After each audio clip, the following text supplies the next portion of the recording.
Welcome to this week's Eredivisie review. With 4 games to go, the goals really began to flow. There were 33 of them in this match week. 5 of the 9 games featured at least 4 goals, including Ajax, Feyenoord and PSV's encounters. While in Groningen, there were 7.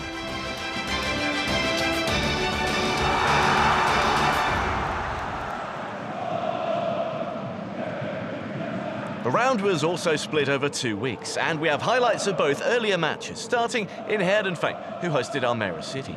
This game was originally scheduled for Monday the 5th of May, but that's Liberation Day in the Netherlands. Both the club and the mayor of Heerenveen asked for it to be moved. It was a bruising start for the home side's Mats Kullet, who came off worst in this clattering challenge with Marvin Martens, Almere City's Luxembourg international defender, who escaped a yellow card. Both these sides had struggled for wins since the turn of the year, Heerenveen managing 3, their opponents only 2. But the hosts were on course for the European playoffs still, and they had the game's first chance. A good one too for Levi Spans, who was sent away by Luc Brouwers, only to miss the target. A let-off for keeper Norden Bakker, who probably should have stayed on his line.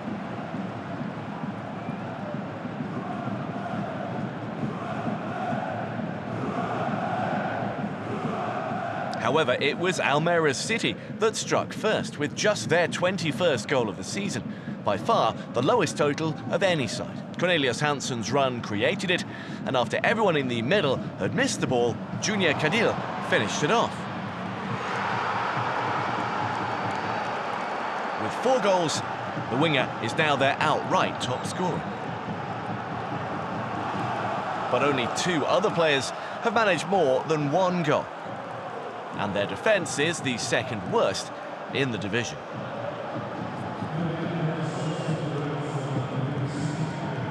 Given that their goal difference is the worst in the Eredivisie, they sat bottom coming into this, but level on points with second bottom RKC.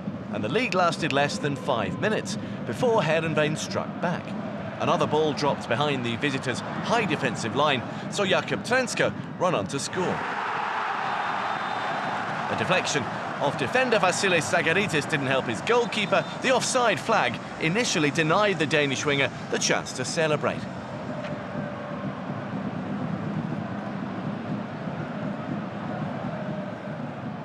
But a VAR check then came out in their favour. A tight decision, but no offside, allowing referee Robin Henskens to award the goal.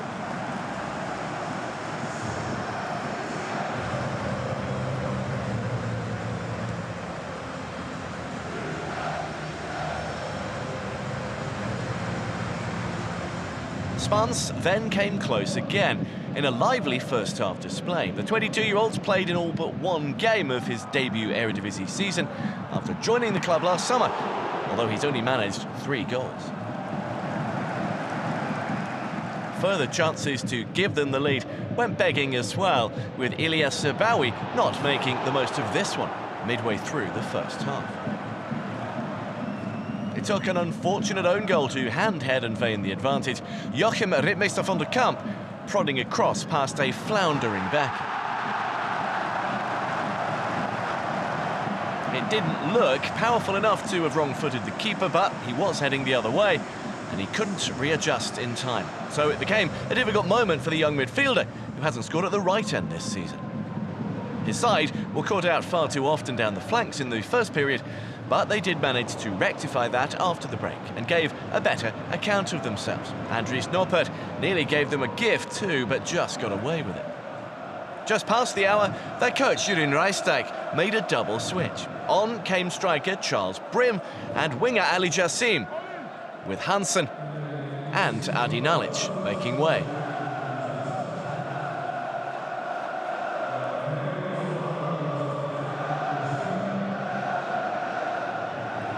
And the 2 replacements nearly combined soon after. Jassim's good work leading to a save by Noppert, who pushed the ball out to Brim, but he couldn't react in time. Jassim is an Iraqi international who's been on loan from Italian side Como since January, but he's managed only 1 start and 1 goal so far. He did threaten to make the difference here with some nice work to send Brim away. and Corlett knew what was coming before he saw it. An obvious red card for the defender, and a nervy last quarter of the game for his side as a result. Little argument about the decision, though, from anyone.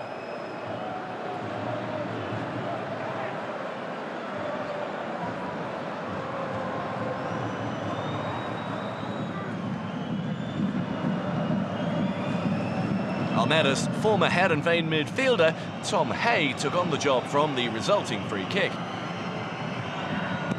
The Noppert was equal to it.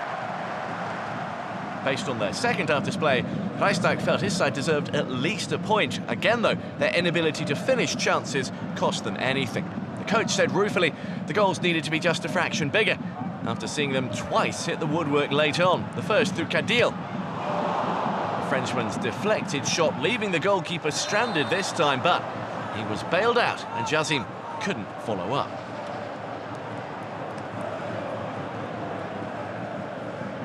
Brim had the final one after more poor defending from the hosts. Both posts this time kept the ball out from the Canadian. The luck simply wasn't with them.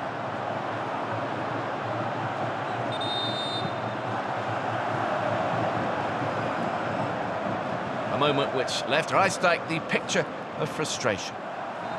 They have since moved off the bottom after last week's draw with Go Ahead Eagles, but trying to close the 5-point gap to the relegation playoff place is the best they can hope for. Heerenveen remain 8th and firmly in the playoff picture.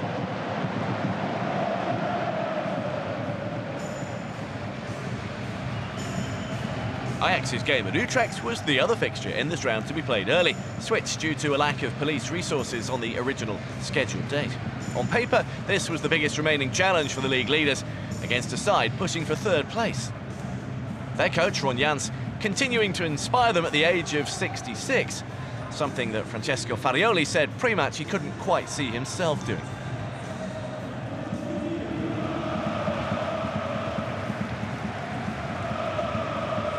The hosts were certainly fired up for this, but it was the visitors that made the better start.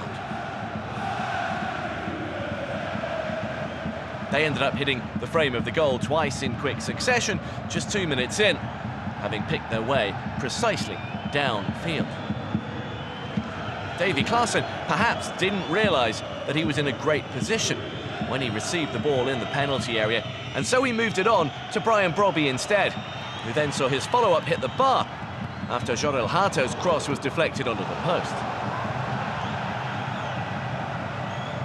2 early let-offs for Utrecht.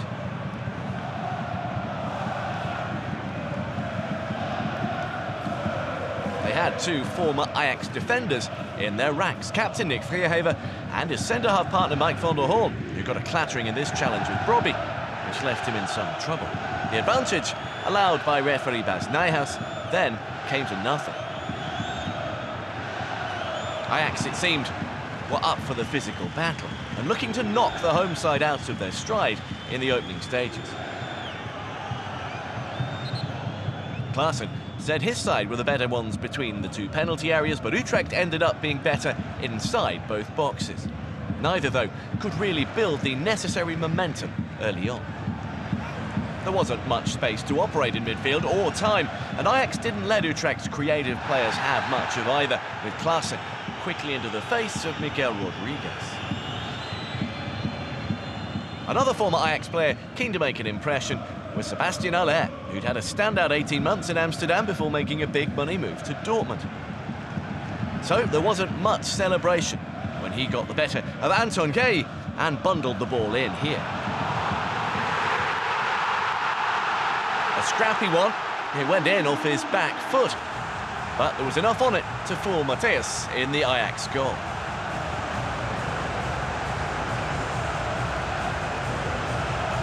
Third league goal for Haller since his loan from Dortmund and a second in as many games. That was the way it remained until half-time. There was also an element of fortune about their second goal early in the second half, as well as real quality, which was provided by Johan Katlin, who burst through some ineffective challenges, as did Rodriguez, to then get away from Hato.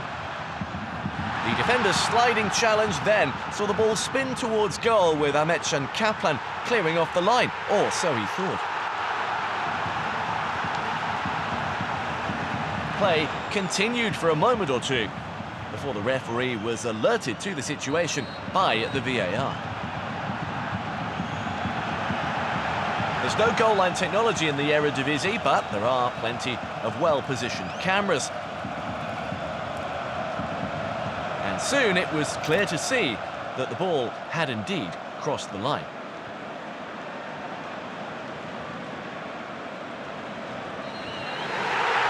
And the goal was given to Rodriguez. The first of two, with the second coming along 9 minutes later.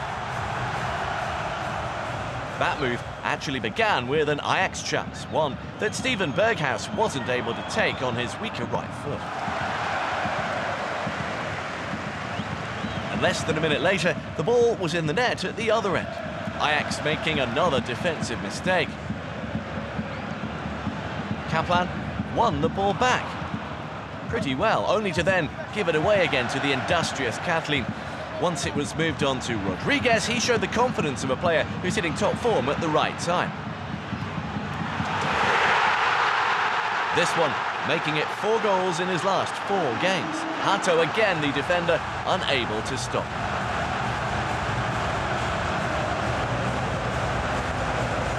Signing the Spaniard on a permanent basis from Celta Vigo for next season is looking very good business indeed. This season's loan has been a real success.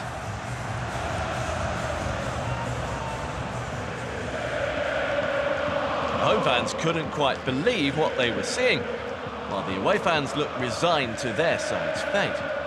The Ajax players, though, weren't downhearted given their actual performance. They hadn't been outplayed, and Utrecht ended the game with an expected goals tally of just 0.8, which showed their finishing efficiency. Some players did get frustrated, with Bertrand Traoré taking his anger out on keeper Vasilis Barkas, who made a meal of the winger trying to kick the ball out of his hands. Things got even worse late on when Paxton Aronson added a 4th, with only their 5th effort on target. Another loanee who's having a great season. The 7th goal for the US international, who will return to Frankfurt in June. A 4-0 win when they had only just over 31% possession, their lowest tally in a home league game since May 2021. But it was their biggest ever win over Ajax, a landmark for Jans, a great day too for their owner, Frans van Zomeren.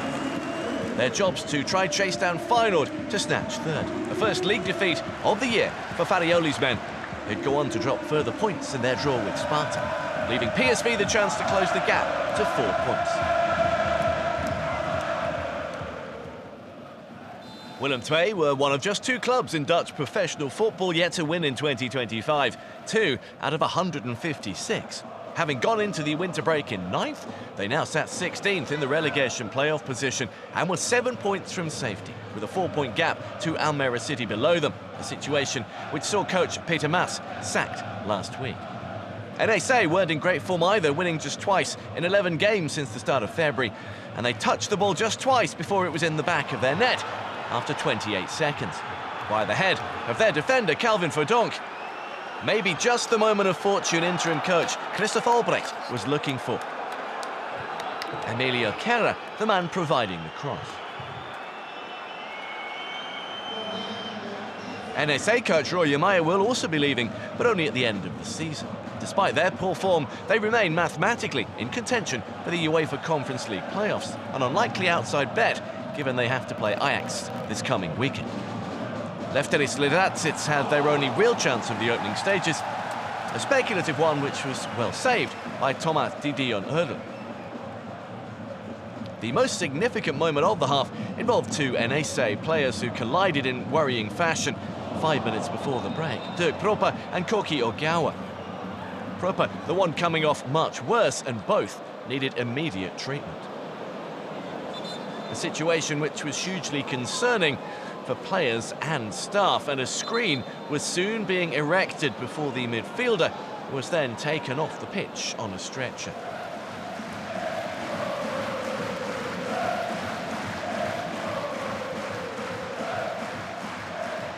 Ogawa was allowed to continue, but he then also made way at half-time.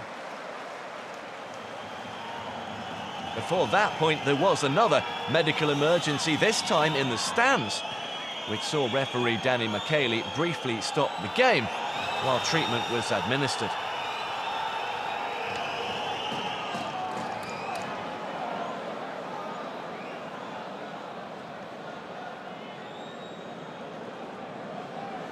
As well as Zogawa, Sonja Hansen departed at the break to be replaced by Brian Linse, who nearly drew NSA level here. His header eventually bundled away by Didier Nobel after Tom Oyan's deep free kick.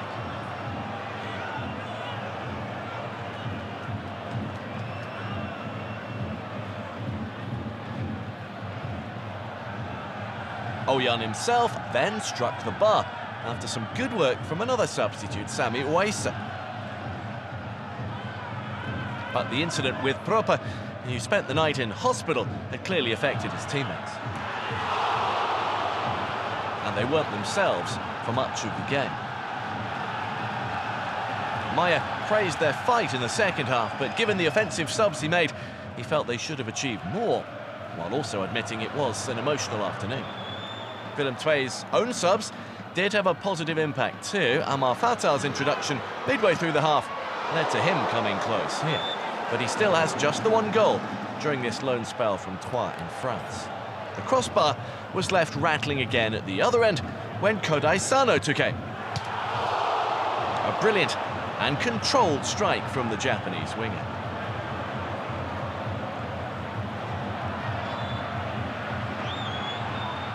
Their deserved equaliser came 8 minutes from time.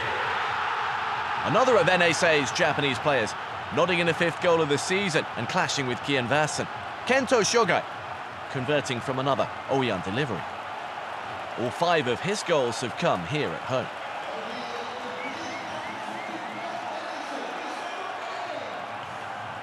Oyan's set pieces could easily have led to more goals, but instead they just brought about missed opportunities. Another headed over when a win would have seen them move to within 2 points of a playoff place.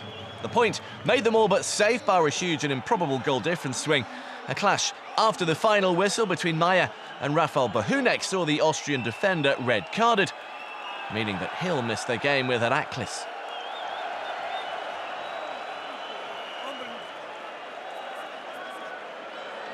NSA head to Amsterdam.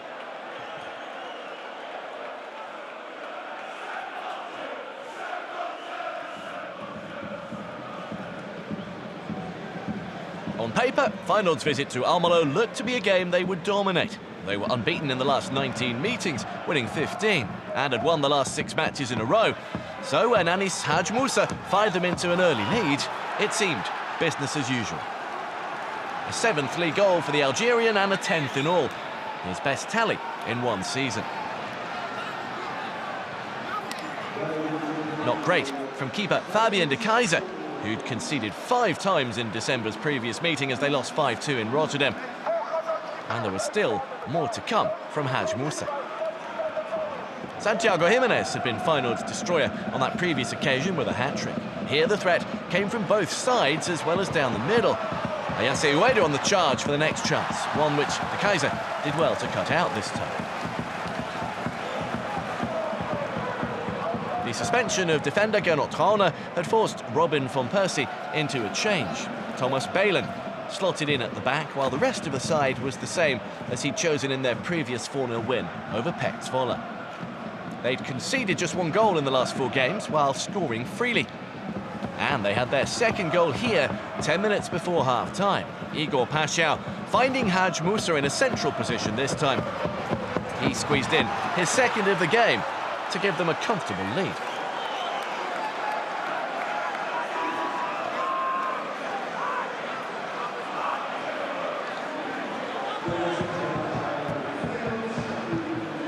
Willem II's draw earlier meant that Herakles were now mathematically safe, but any relief or confidence that that might have brought was difficult to discern in the first half.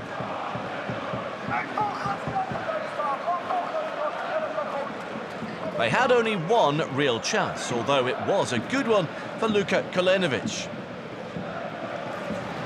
A brilliant cross to find him, and a fine stop from keeper Timon Verlenreuter.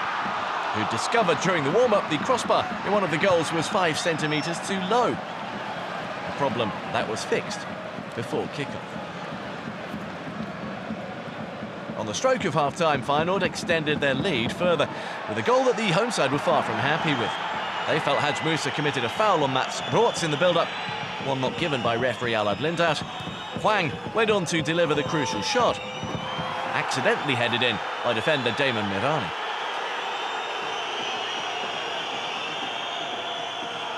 Although, as it was going in anyway, the South Korean was credited with the goal.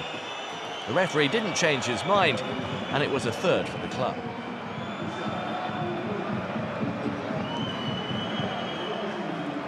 Both scorers departed at the break, replaced by Ibrahim Osman and Rami Saruki, but the visitors started the second half with the same intensity that they began the first. And they were almost rewarded too, within the first few seconds. Paschal putting the Heracles defenders on the back foot. Anthony Milambo nearly making it 2 in 2 games, following his standout display in last week's win over Pek Zwolle. A great setup and a thumping shot, while many fans were still retaking their seats. Heracles then hit the frame of the goal themselves for good measure on the hour. Rots measuring his effort just perfectly. The defender's loan from neighbours FC Twente has gone well, and he looks a good bet to be playing more in Enschede next season. Van Persie was very happy with another impressive performance, but he was critical of their finishing, suggesting they could have scored 10. These were the kind of chances he was talking about when David Hansko set up Ueda for one which looked a certain goal. That meant when Heracles pulled one back inside the last 20 minutes, they did have a glimmer of hope. The first real mix-up in the visiting defence saw Kulenovic eventually slam one in. A 9th goal for him, but a first in 3 months and only a third of the year. It gave his coach, Owen van der Looy, something to smile about on what was his penultimate home game in charge. A clever setup by Daniel van Kaam too, after Shem Schepperman's knockback. Feyenoord did at least produce an appropriate response just 5 minutes later, switching quickly from defence to attack and scoring a 4th through Hidero Reed, the fullback's first in the Eredivisie. Osman set it up, but it was the nick of Brian de Keersmaker on the way through that was the important touch, taking it past the busy de Keyser.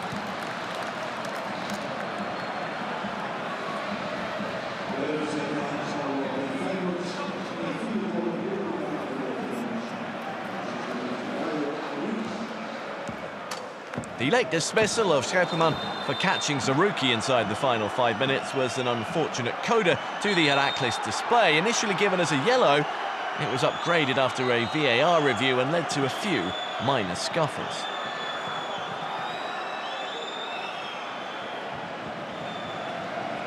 Lintaud came over to have a look himself, and Schepperman, who'd apologised already, must have suspected what the outcome would be.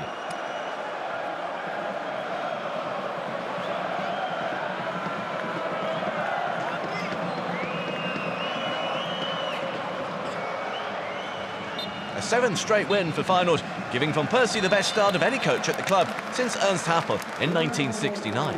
They're 3 points ahead of Utrecht with a much better goal difference. A tough run of 3 straight defeats against 3 of the top 4 hadn't knocked Groningen out of their stride, and they responded well with last week's win over Heracles. At home to EKC, they were handed the ideal start with a penalty after 5 minutes. A harsh one on Tim van der Loo, who had his back to the ball when Marvin Peersman's header struck his left arm, but the referee, Serdar Husebiyek, still deemed it worthy of punishment. And captain Leandro Bacuna accepted the gift, slotting his 2nd goal in as many games.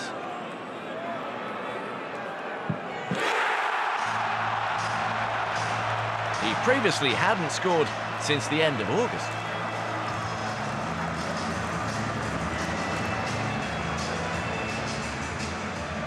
AKC travelled north as the Eredivisie's bottom side after an 8-game winless run featuring 6 defeats. But they actually played a decent first half and were well in the game, creating opportunities but, crucially, once again, not taking them.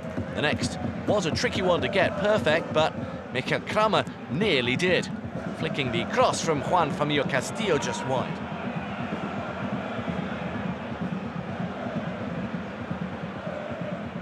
An even better chance was to come on the half hour as Van der Loo set Chrysler Keiser away. But the young Belgian came off second best to Etienne Vassen. The former AKC keeper rushing out well to block with his knees.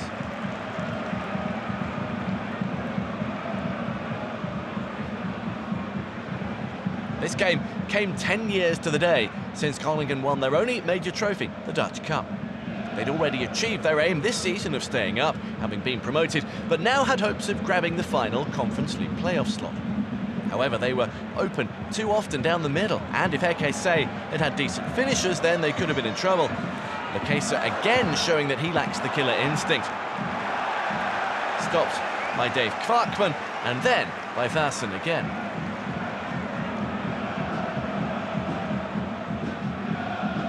And those misses came back to haunt them when Groningen pounced to make it 2-0 in first half stoppage time.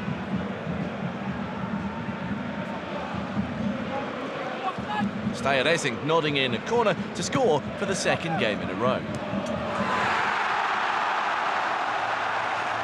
And that gave Bakuna an assist to go with his goal. A real blow to AKC, who'd had the better chances but now had to mount an even bigger comeback. At half-time, young French forward Noam Emerin was given just his third substitute appearance in the Eredivisie, and a first since late September. Surprisingly, at right-back, his coach Dick Lukien changing the setup of his side.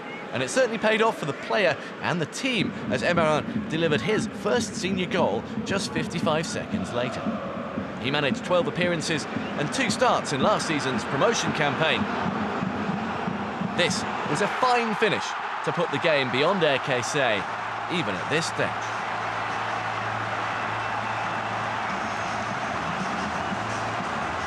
The former Manchester United youngster, he joined just ahead of last season. It proved a torrid opening to the second period as the visitors conceded 3 times before the hour, the next coming after a mistake from Julian Lelyvelds, Racing gladly accepting the challenge of slotting his second goal, leaving Mark Spenkelink with no chance once again. It was already turning into a difficult first appearance of the season for the goalkeeper. And his evening didn't really improve after that either. Groningen harried the AKC players and forced mistakes up and down the pitch.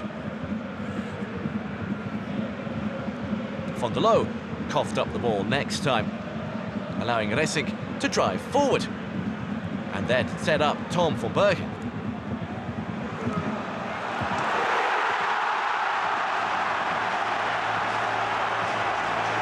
First goal in 2 months for the forward. Once again, no chance for the frustrated keeper.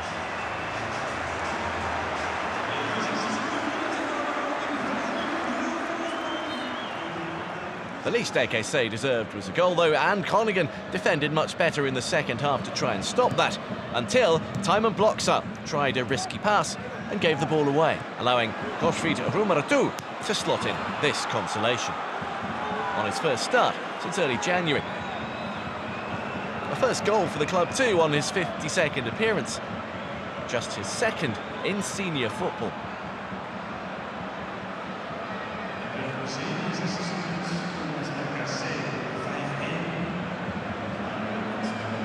With 3 games now remaining in a 6-point gap to the relegation playoff place, it'll take a miracle for AKC to avoid the drop, particularly as their goal difference is also much worse than Willem II, who they need to catch.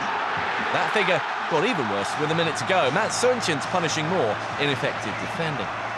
The muted celebration due to him having spent 2 spells with AKC, the second ending last summer when he left for a short stay in the Spanish second division. Brynjolfur Willemsen with the accidental setup.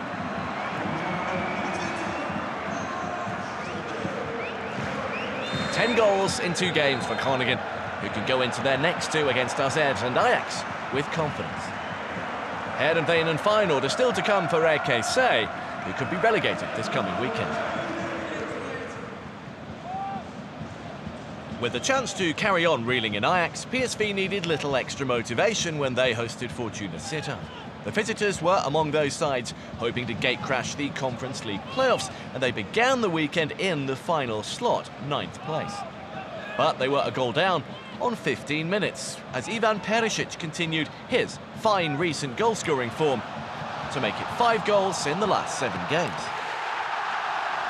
Snaffling up the chance after whose Till's header was blocked.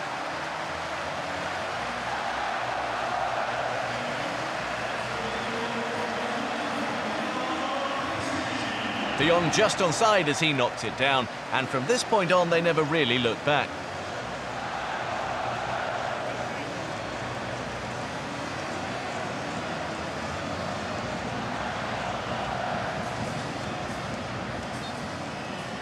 His second on 40 minutes was another simple one, this time poor defending, the reason that the ball fell to him in so much space. A mistimed clearance and some ball watching allowed the Croatian to pick his spot. And PSV had a very comfortable half-time break.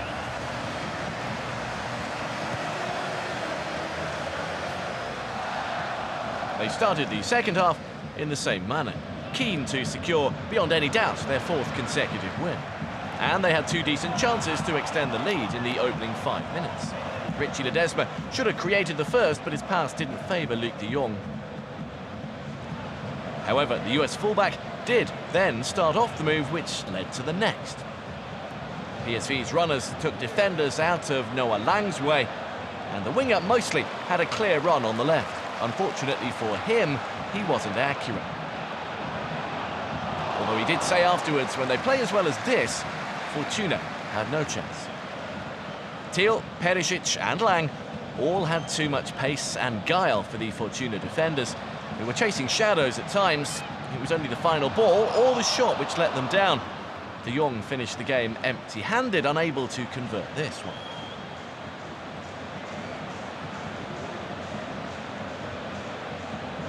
Fortuna had lost all but 3 of their 18 meetings with PSV this century, and they hadn't won against them since May 1999.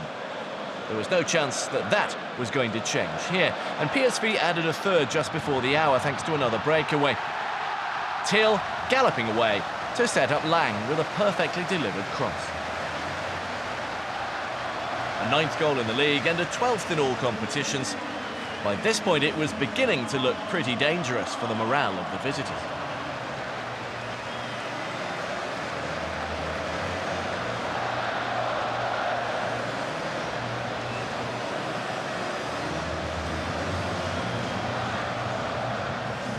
The crossbar then kept out a 4th just moments later. De Jong rising highest again, but it wasn't to be his day. Fortuna coach Danny Baus didn't have much to shout about. His side a clear second best, but they did pull a goal back after a rare PSV mistake. Perisic unable to bring the ball clear and seeing his progress blocked by Kai Zierhaus. Jasper Dahlhaus then took up a great position and scored for just the 2nd time. His first in 2025, and a cool finish too. Not the Croatian's fault, but he did still hold his hands up.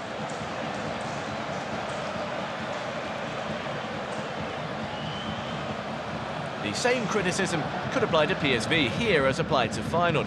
So many chances, and they could have at least doubled their eventual total. Joey Veerman was the next to miss, one a player with this precision really should have stroked into the corner.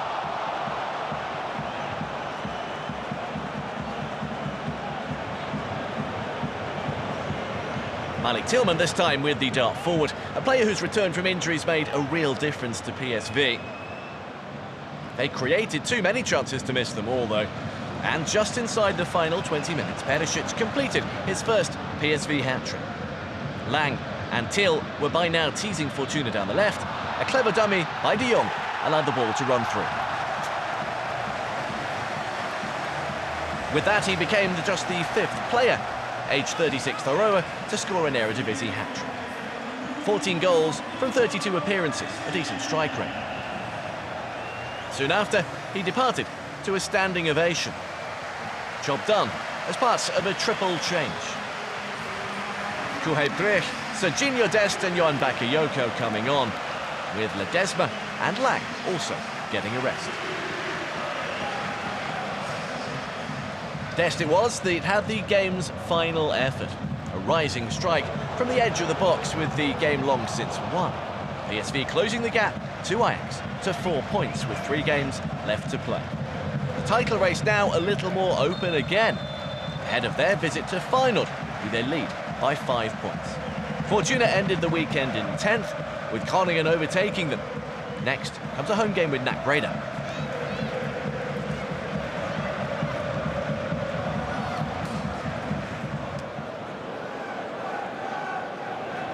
A win for NAC Breda in this game against the side directly below them, and they'd be safe.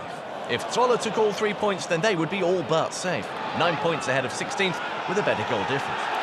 The opening quarter of the game was cagey. Leo Sauer's shot the best that the home side could muster. Lunchtime kickoffs such as this often take time to get going, and the most significant thing for the home side in the first half was a yellow card for their captain, Jan Vandenberg. His 11th of the season. That meant he'd miss the next outing, and Karl Hufkens would need to find a replacement.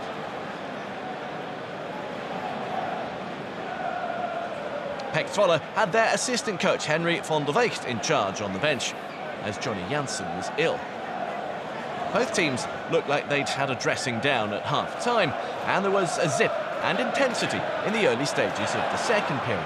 Initially, at least, it was NAC that came out the stronger, pressing high to win the ball back. Leo Greimel then setting up Elias Omarsa.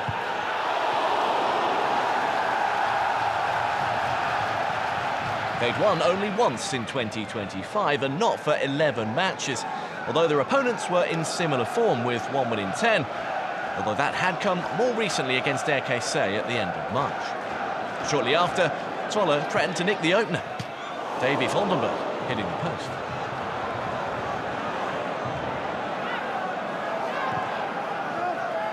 And then 3 minutes later, from a similar position, they did find a way through. Yunus Namli gliding into the box to bend in this beauty.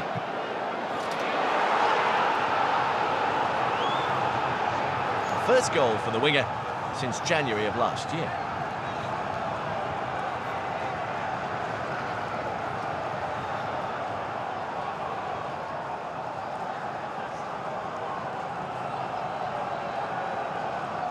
Changes followed for the home side with Dominik Janusek, Raul Paula and Adam Cade all coming on, but they didn't have the desired effect. And with Zwolle missing their chances, the game remained in the balance. Filip Krastev tried to wrong-foot keeper Dania Bielica, but to no avail.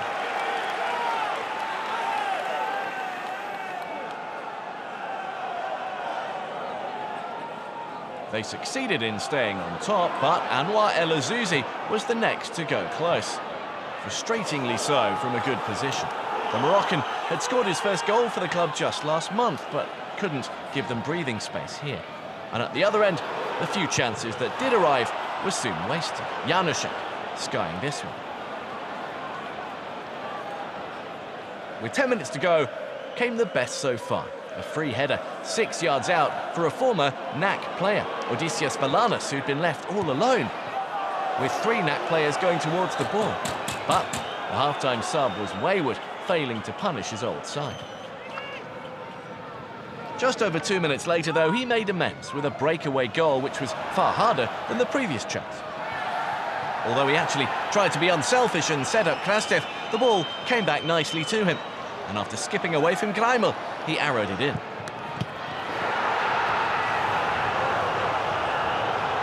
He spent 2 years here, from the summer of 2021 to 2023, hence the lack of a real celebration. But there was no doubting the importance of the strike. And with so little time left, it secured a vital win. With the home side now having to push forward and find a goal, there were spaces behind to exploit.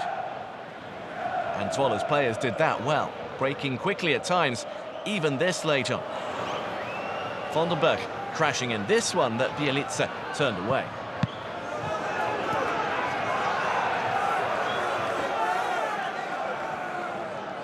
Valanas certainly enjoyed his return to Breda much more than the home fans and their players did.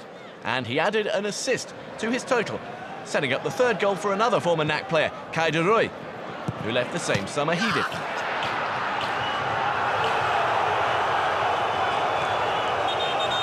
The striker had 3 years here and had only replaced Krastev 6 minutes before this. His only previous goal for Twala came in October's first meeting with his old side, which they won by 2-1.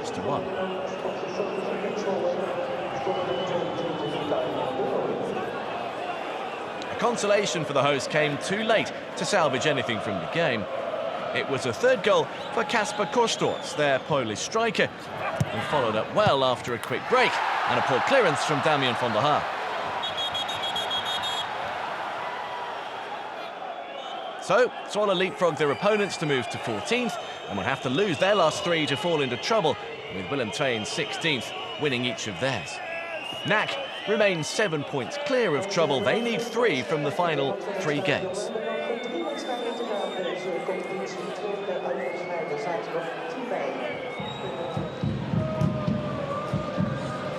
This one was a repeat of the Dutch Cup final 2 weeks previously, won by Go-Ahead Eagles on penalties, in a game which had caused them to complain about the dirty tricks of AZ defender Wouter Hoes, who got an early shove there from Milan Smit. The 20-year-old subsequently featured on a banner as a dog on a leash held by the Eagle striker Victor Edvardsson, who apologised for that. But the defender found himself at the centre of more drama in this. His side were on an 8-match winless run and out for revenge, and they took the lead on 40 minutes in fortuitous fashion. Mats Dial's clearance hitting his teammate Gernot Trauner and going in as an own goal. Sven Meinens providing the initial shot. Not much that the centre-half could do to get himself out of the way.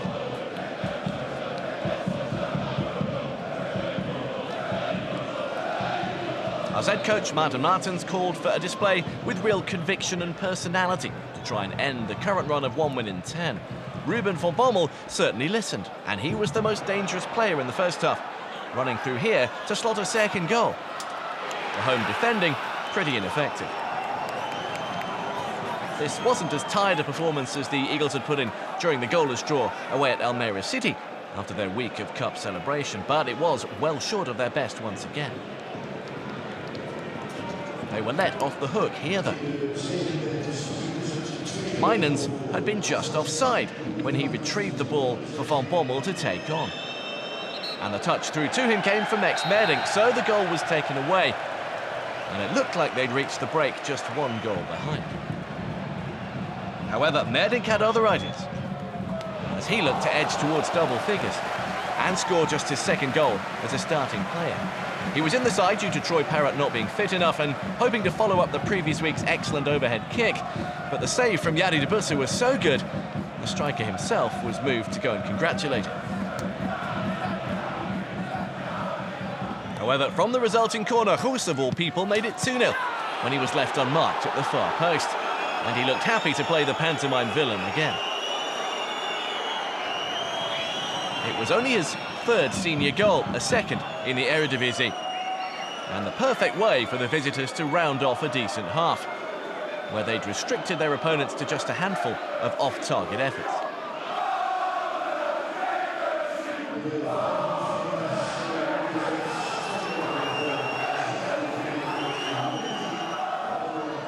His centre-half partner, Alexandre Penetre, was then the man in focus just before the break, going into the book for what actually looked like a well-timed challenge on Edvardsson, who'd been quiet so far. But nothing came of the resulting free kick, and it seemed that the Eagles would struggle to improve a record of 1 win in their last 15 league meetings with AZ. Particularly as the one-way traffic continued in the second half. Meinens, the next to go close, bringing another fine stop from de Busse, who got down quickly. In his first top-flight season, the Belgian keeper's making a real name for himself since taking over as their number one. But he had no chance with AZ's third goal, which stemmed from another breakaway. And another good run from Van Bommel, who stole the ball and set off at a gallop, laying it off for sub Jaden Ade to slot his first Eredivisie goal.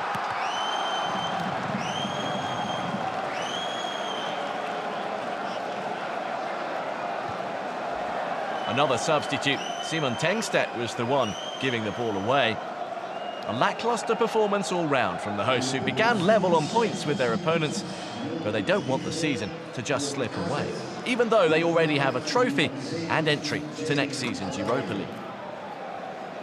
The game concluded on a couple of bad-tempered notes, around two regular incidents which happen all the time in games. First, some pushing and shoving on the goal line at a corner. Kay Smith and Enric Jansana, the players involved, as it threatened to boil over a little, with Ibrahim Sadiq and Joris Kramer then going at it afterwards. Bas Nijhuis eventually sorted it out, with yellow cards for Sadiq, as well as for Smith and Jansana.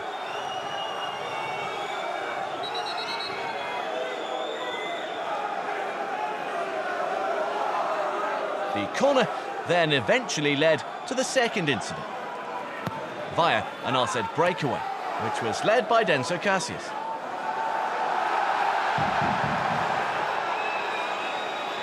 However, this didn't come to anything either, as he overran the ball. And the Eagles then sensed a breakaway chance of their own, only for Hoos to come across and flatten Jansana. He was clearly happy, but the referee took a different view, sending him off. So he became the villain of the piece once again. His teammates wisely shepherded him away, while on the touchline, assistant coaches on both sides clashed too. He certainly didn't get anything on the ball, so it's not clear what exactly Hoos was so happy about. He's now made himself unavailable for some key games. AZ's revenge saw them move 3 points clear of their opponents and end their search for a win, handing the Eagles a first home defeat since October as a result. Next comes a home game with Groningen, while the Eagles travel to Zwolle.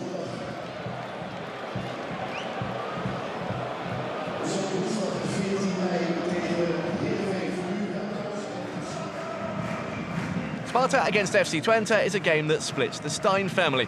Maurice, the coach of Sparta, taking on his son, Sem, the top scorer for the visitors and in the Eredivisie, and a player that had just completed a move to Feyenoord in the summer for a club record fee. His dad called that the logical next step, as he looked to extend his own club's 7-match unbeaten run, but he was soon given a reminder of how dangerous his son can be. Stein Jr. crashing this off the bar inside 3 minutes. In search of a 24th league goal of the season, with 4 others coming in the Cup and in Europe. Twente, though, have had a few more issues than their opponents in recent weeks and had gone 5 games without a win, losing the chance to compete with Utrecht for 4th as a result. Their coach, Joseph Oosting, demanded improvement, but neither side produced too much excitement until late in the half, and some decisions led home supporters to offer solutions to the match officials. 2 goals in quick succession changed the complexion of the game, both coming just before half-time. The first from the left foot of Michal Sadele, Twente's Czech midfielder, whose only other goal this season came in their 6-2 drubbing by Feyenoord in January. This one, though, couldn't have been placed better. Set up by Ricky von Wolfswinkel.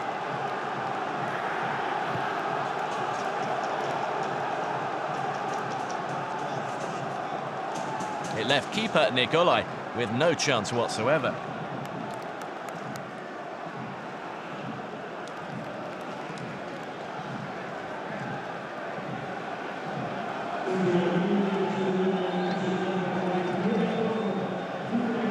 As good as this was, the second was just as eye-catching, and inevitably that came from Stein.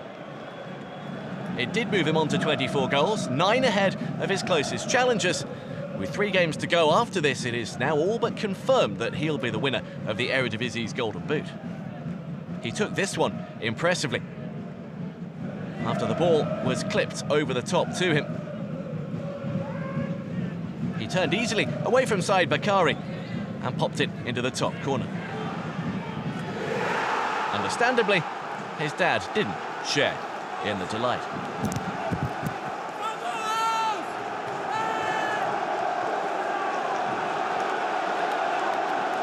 Sparta's defenders had let him run into the box in the first place, not getting tight enough when the ball came over the top. Although in fairness, they're not the first side to struggle in containing him.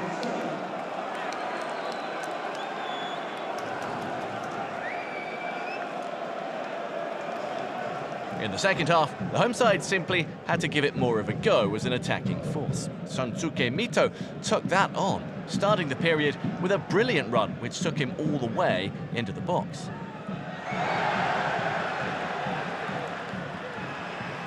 Pascarpas successfully clearing it just in time.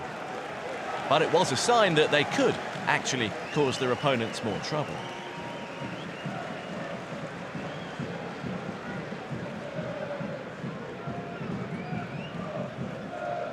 Twente admittedly took their foot off the gas a little in the final 20 minutes, by which point Stein had made a triple change, while the visitors brought on Seifala Lataif, and the Tunisian winger was soon using his fresh legs to good effect, racing away to set up a half chance, one which ended up slipping through their grasp. The same happened when Sparta then looked to break themselves. The second half of their season's been lit up by the loanees that Stein has brought in, the likes of Mitchell van Bergen, who was playing against his parent club, and Christian Helinsen from Ajax, as well as Hivai Zekiel of Feyenoord, who led the charge there, only for Tobias Laretsen to waste it, while Stein had nipped into the dressing room for something.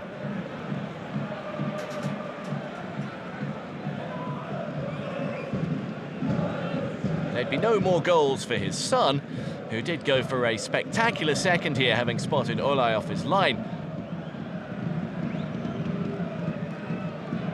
Further visiting changes came just ahead of the final 20 minutes. 19-year-old Ajax loanee Gerald Alders coming on for his senior debut. And Arne Verschuren, who left Sparta in January, was given a return in place of Michel Flapp. A popular figure here, he scored 9 times in his previous 2 seasons, but only once in the first half of this one. This was only the 3rd time in 2025 that Sparta had failed to score. The other 2 also came in defeats at Go Ahead Eagles and Feyenoord. Nukvi Torison came close, but couldn't affect the game as a sub.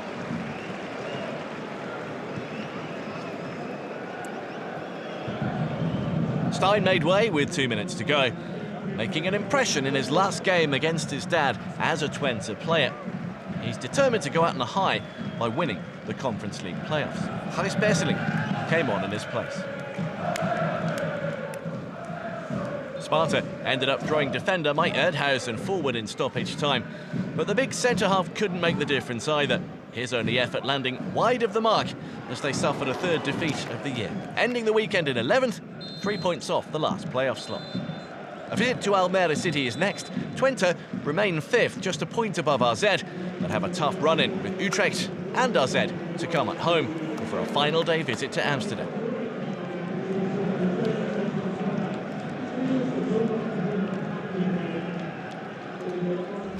So, a busy one for goals in this round overall, and a key one at both ends, with PSV closing the gap to Ajax to 4 points. A draw for Willem II strengthens their hold on 16, with the bottom 2 losing, but it didn't help their hopes of escaping altogether.